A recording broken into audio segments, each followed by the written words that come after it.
നമസ്കാരം, ഞാൻ രശ്മി. ഇനി നമ്മൾ ഉണ്ടാക്കാൻ പോണത് എളുപ്പത്തിൽ തയ്യാറാക്കാൻ പറ്റിയിട്ടുള്ള ഒരു ടീ കേക്ക് ആണ്, മലായി ടീ കേക്ക്. ഈ ഒരു കേക്ക് ഉണ്ടാക്കാനായിട്ട് നമ്മൾ മുട്ടയോ ഓയിലോ ബട്ടറോ ഒന്നും തന്നെ ഉപയോഗിക്കുന്നില്ല. വളരെയധികം എളുപ്പത്തിൽ ഉണ്ടാക്കാൻ പറ്റില്ല, നല്ല മോയിസ്റ്റ് ആയിട്ടുള്ള ഒരു ടീ കേക്ക് ആണ്. ഇത് കണ്ടാലും കഴിച്ചാലും ഒന്നും പറയില്ല നമ്മൾ ഇതിൽ ഓയിലോ ബട്ടറോ ഒന്നും ഉപയോഗിച്ചിട്ടില്ല എന്ന്. കാരണം അത്രയധികം മോയിസ്റ്റ് ആയിട്ടുള്ള ഒരു കേക്കാണ്. എല്ലാവർക്കും ഇഷ്ടപ്പെടും, പെട്ടെന്ന് തന്നെ ഉണ്ടാക്കിയെടുക്കാം. പിന്നെ നമ്മൾ ഈ ഒരു കേക്ക് ഉണ്ടാക്കാനായിട്ട് ഓവനോ ബീറ്ററോ ഒന്നും തന്നെ ഉപയോഗിച്ചിട്ടും ഇല്ല, മിക്സിയിലാണ് നമ്മൾ ഈ ഒരു കേക്ക് ഉണ്ടാക്കുന്നത്. അതുകൊണ്ട് തന്നെ എല്ലാവർക്കും ഉണ്ടാക്കാം. അപ്പൊ ഇനി നമുക്ക് റെസിപ്പിയിലേക്ക് പോകാം. അതിനു മുമ്പേ നമ്മുടെ ചിക്കൂസിനെ സബ്സ്ക്രൈബ് ചെയ്യാതെയാണ് വീഡിയോ കാണുന്നതെങ്കിൽ ഒന്ന് സബ്സ്ക്രൈബ് ചെയ്തേക്കണേ. വീഡിയോ ലൈക്ക് ചെയ്യാനും കമന്റ് ചെയ്യാനും ഷെയർ ചെയ്യാനൊന്നും മറക്കല്ലേ. ഷെയർ ചെയ്തതിന്റെ സ്ക്രീൻഷോട്ട് മെയിൽ ചെയ്യുകയാണെന്നുണ്ടെങ്കിൽ നിങ്ങൾക്ക് ഗിവ് അവേയിലും പങ്കെടുക്കാം. നിങ്ങൾക്ക് ഇഷ്ടപ്പെട്ട സമ്മാനം നിങ്ങൾക്ക് തന്നെ തിരഞ്ഞെടുക്കാം. അപ്പൊ ആ ഗിവ് അവയെ പറ്റിയുള്ള ഡീറ്റെയിൽസ് അടങ്ങിയിട്ടുള്ള വീഡിയോയുടെ ലിങ്ക് താഴെ ഡിസ്ക്രിപ്ഷൻ ബോക്സിൽ ഇട്ടിട്ടുണ്ട്. അതൊന്ന് കണ്ടിട്ട് പാർട്ടിസിപ്പേറ്റ് ചെയ്താൽ മതി. അപ്പൊ നമുക്ക് നല്ല അടിപൊളി മലായി ടീ കേക്കിന്റെ റെസിപ്പിയിലേക്ക് പോവാം. അപ്പോൾ നമ്മുടെ മലായി ടീ കേക്ക് ഉണ്ടാക്കാനായിട്ട് ആദ്യം തന്നെ നമുക്ക് നമ്മുടെ ഓവൻ സെറ്റപ്പ് ഒന്ന് റെഡിയാക്കി വെക്കാം. സാധാരണ ഒരു അലൂമിനിയം പാത്രമാണ്. അതിലൊരു റിങ് ഇറക്കി വെച്ചിട്ടുണ്ട്, ഒരു പ്ലേറ്റും വെച്ചിട്ടുണ്ട്. ചെറിയ പാത്രം ആയതുകൊണ്ടാണ് പ്ലേറ്റ് വെച്ചില്ലെങ്കിൽ റിങ് മാത്രം വെച്ചിരുന്നാൽ മതി. കുക്കറിലായാലും വെക്കാം, അല്ലെങ്കിൽ വേറെ എന്ത് പാത്രമായാലും, നോൺ സ്റ്റിക്കിൻ്റെ പഴയ നോൺ സ്റ്റിക്കിൻ്റെ പാത്രമായാലും ഏത് പാത്രമായാലും കുഴപ്പമൊന്നുമില്ല. ഇപ്പോൾ സാധാരണ ഒരു പാത്രം പോലെ. എന്നിട്ട് നമുക്ക് അതിന് പാകത്തിനുള്ള ഒരു അടപ്പം വെച്ച് അടച്ചു വെച്ച് ഒന്ന് പ്രീഹീറ്റ് ചെയ്തെടുക്കാം. ഒരു മീഡിയം ഫ്ലെയിമിൽ ഒരു 10 മിനിറ്റ് പ്രീഹീറ്റ് ചെയ്യാം. അതവിടെ ചൂടാവട്ടെ. ആ സമയത്ത് നമുക്ക് നമ്മുടെ ഡ്രൈ ഇൻഗ്രീഡിയൻസ് ഒന്ന് മിക്സ് ചെയ്തെടുക്കാം. അതിനുവേണ്ടി 1 കപ്പ് മൈദ അരിപ്പയിലേക്ക് ഇട്ട് കൊടുക്കാം. അതിലേക്ക് നമുക്ക് 1 teaspoon baking powder, 1/2 teaspoon baking soda, ഒരു 1/4 ടീസ്പൂണിന്റെ പകുതി ഉപ്പ്. ഇത് മൂന്നും കൂടെ നമുക്കൊന്ന് 3 പ്രാവശ്യം അരിച്ചെടുത്ത് മാറ്റി വെക്കാം, നന്നായിട്ട് മിക്സ് ആയിട്ട് കിട്ടാനാണ്. ഇനി നമുക്ക് ഒരു മിക്സിയുടെ ജാറിലേക്ക് 1/4 കപ്പ് പഞ്ചസാര ഇട്ട് ഒന്ന് നന്നായിട്ടൊന്ന് പൊടിച്ചെടുക്കാം. ഇനി നമുക്ക് ഒരു 1/2 കപ്പ് ഫ്രഷ് ക്രീം, അല്ലാന്നുണ്ടെങ്കിൽ പാലിന്റെ പാട, അത് എടുക്കാം. അതാണ് മലായി എന്ന് പറയുന്നത്. ഇപ്പൊ നമുക്ക് പാലിന്റെ പാട ഇല്ല എന്നുണ്ടെങ്കിൽ അമൂലിന്റെ ഫ്രഷ് ക്രീം എടുത്തിരുന്നാലും മതി. ഇപ്പൊ പാലിന്റെ പാട എങ്ങനെയാണ് എടുക്കേണ്ടത് എന്ന് അറിയാമെന്ന് വിചാരിക്കുന്നു. ഇല്ലെങ്കിൽ ജസ്റ്റ് ഒന്ന് പറയാം. നമ്മുടെ വീട്ടിലുള്ള പാല് തിളപ്പിച്ച് അനക്കാതെ വെച്ച് അതേ പാത്രത്തിൽ തന്നെ നമ്മൾ ഫ്രിഡ്ജിലേക്ക് അങ്ങ് എടുത്ത് വെക്കണം. അപ്പൊ നമുക്ക് അതിന്റെ മുകളിൽ നല്ല കട്ടിയുള്ള നല്ല തിക്കായിട്ടുള്ള പാട കിട്ടും. പിറ്റേ ദിവസത്തേക്ക് ഒരു 3-4 ദിവസം എടുത്ത് വെക്കുമ്പോഴത്തേക്കും ഏകദേശം ഒരു 1/2 കപ്പോളം പാട കിട്ടും. അപ്പൊ പാലിന്റെ ക്വാളിറ്റിക്ക് അനുസരിച്ചൊക്കെ ഇരിക്കും കേട്ടോ ആ പാടയുടെ എത്ര ക്വാണ്ടിറ്റി ഉണ്ട് എന്നുള്ളതൊക്കെ. ഇതിപ്പം അത്ര ഫാറ്റ് ഇല്ലാത്ത പാലാണ്, പക്ഷെ എന്നാ സമയത്ത് നല്ല ഫാറ്റുള്ള പാല് ഇപ്പൊ വീടുകളിൽ നിന്നൊക്കെ വാങ്ങിക്കുന്ന പാലാണെന്നുണ്ടെങ്കിൽ നല്ല തിക്കായിട്ട് നല്ല മഞ്ഞ കളറിൽ നമുക്ക് പാട കിട്ടും. ഇനി നമുക്ക് മിക്സിയുടെ ജാറിലേക്ക് ക്രീം ഒഴിച്ചു കൊടുക്കാം. നമുക്കത് നന്നായിട്ടൊന്ന് അടിച്ച് പതപ്പിച്ചെടുക്കാം. ഇതിപ്പോൾ നന്നായിട്ട് അടിച്ചെടുത്തിട്ടുണ്ട്. അപ്പൊ നന്നായിട്ട് നല്ല സ്മൂത്ത് ആയിട്ട് അരഞ്ഞു വന്നിട്ടുണ്ട്. ഇനി അതിലേക്ക് നമുക്ക് പൊടിച്ചു വെച്ചിരിക്കുന്ന പഞ്ചസാര ഇട്ട് കൊടുക്കാം. ഇനി ഈ പഞ്ചസാര പൊടിച്ചതും കൂടെ ചേർത്ത് നമുക്ക് നന്നായിട്ടൊന്ന് അടിച്ചെടുക്കാം. ഒരു 30 സെക്കൻഡ് ഒക്കെ ഒന്ന് അടിച്ചിരുന്നാൽ മതി. മിക്സി ചൂടായി പോവാതെ ശ്രദ്ധിച്ചാൽ മതി. ഇനി ഇതിലേക്ക് നമുക്കൊരു 1/2 കപ്പ് പാല് ഒഴിച്ചു കൊടുക്കാം. തിളച്ച പാലോ തിളക്കാത്ത പാലോ ഏതായാലും കുഴപ്പമില്ല. പാലും കൂടെ ഒഴിച്ച് ഹൈ സ്പീഡിലിട്ടിട്ട് അടിച്ച് പതപ്പിച്ചെടുക്കാം. 30 സെക്കൻഡ് ഒക്കെ തന്നെ മതിയാവും, നന്നായിട്ട് തന്നെ പതഞ്ഞു വരും.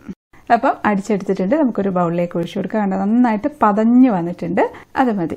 ഇനി നമുക്കിതിലേക്ക് നമ്മുടെ ഡ്രൈ ഇൻഗ്രീഡിയൻസ് കുറേശ്ശെ ആയിട്ടിട്ട് മിക്സ് ചെയ്തെടുക്കാം. ഒരു 3 പ്രാവശ്യമൊക്കെ ആയിട്ടിട്ട് മിക്സ് ചെയ്തെടുക്കാം. പിന്നെ പാലിന്റെ പാടയിൽ ചിലപ്പോൾ നമ്മൾ എടുത്തു വെക്കുന്ന സമയത്ത് കുറച്ച് പാലൊക്കെ കൂടി ചേർന്നിട്ടൊക്കെ ഉണ്ട്. അപ്പോൾ കുറച്ച് കൂടുതൽ പാലൊക്കെ വരുകയൊക്കെ ആണെന്നുണ്ടെങ്കിൽ നമുക്ക് ഇത്രയധികം പാല് വേണ്ടി വരില്ല. അപ്പോൾ അതുകൊണ്ട് അങ്ങനെയാണെന്നുണ്ടെങ്കിൽ പാലിന്റെ അളവ് ഒന്ന് അതിനനുസരിച്ചൊന്ന് അഡ്ജസ്റ്റ് ചെയ്തേക്കണേ.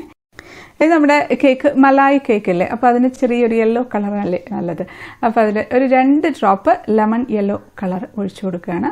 ഒഴിച്ചിട്ടില്ലെങ്കിലും കുഴപ്പമൊന്നുമില്ല. 2 ഡ്രോപ്പ് ഒഴിച്ചിട്ടുണ്ട്. ഏത് കളറായാലും കുഴപ്പമില്ല, ലിക്വിഡ് കളറോ ജെൽ കളറോ അല്ലാന്നുണ്ടെങ്കിൽ പൗഡറോ ഏത് ആയാലും കുഴപ്പമില്ല. ഇത് നമുക്ക് നന്നായിട്ടൊന്ന് മിക്സ് ചെയ്തെടുക്കാം. ഇനി നമുക്ക് കേക്ക് ട്രേ ഒന്ന് ഗ്രീസ് ചെയ്തെടുക്കാം. 3.5 ഇഞ്ച് വീതിയും 7 ഇഞ്ച് നീളമുള്ള ഒരു ട്രേ ആണ് ഇത്. നമുക്ക് ഓയിൽ വെച്ച് ജസ്റ്റ് ഒന്ന് ഗ്രീസ് ചെയ്തിട്ടുണ്ട്. നമുക്ക് ഒരു ബട്ടർ പേപ്പർ വെച്ച് കൊടുക്കാം, എന്നിട്ട് ഒന്ന് ഗ്രീസ് ചെയ്യണം. ഇനി റൗണ്ട് ട്രേ ആണ് എടുക്കുന്നതെങ്കിൽ ഒരു 6 ഇഞ്ച് അല്ലെങ്കിൽ 7 ഇഞ്ച് ട്രേ എടുക്കാം.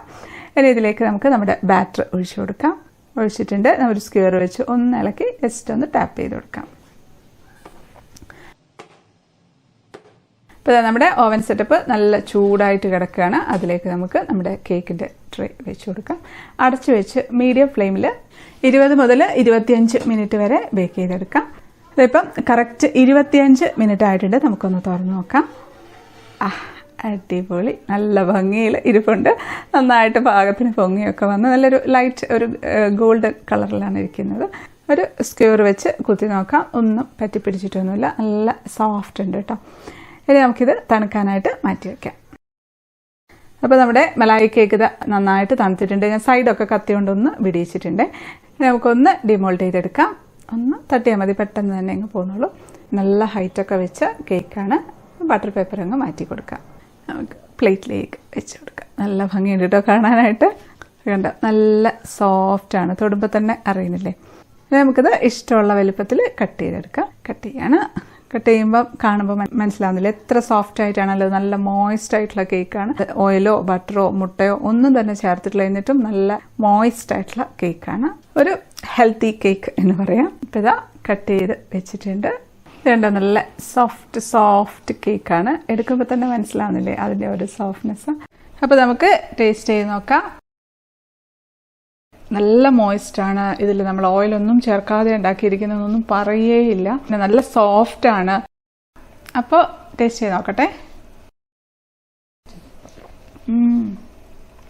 എന്താ പറയുക, അടിപൊളി ടേസ്റ്റാട്ടോ, അടിപൊളിയാണ്.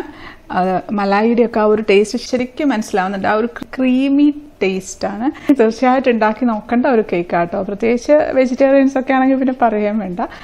വൈകുന്നേരങ്ങളിലൊക്കെ നമുക്ക് ടീ കേക്കായിട്ട് കഴിക്കാം.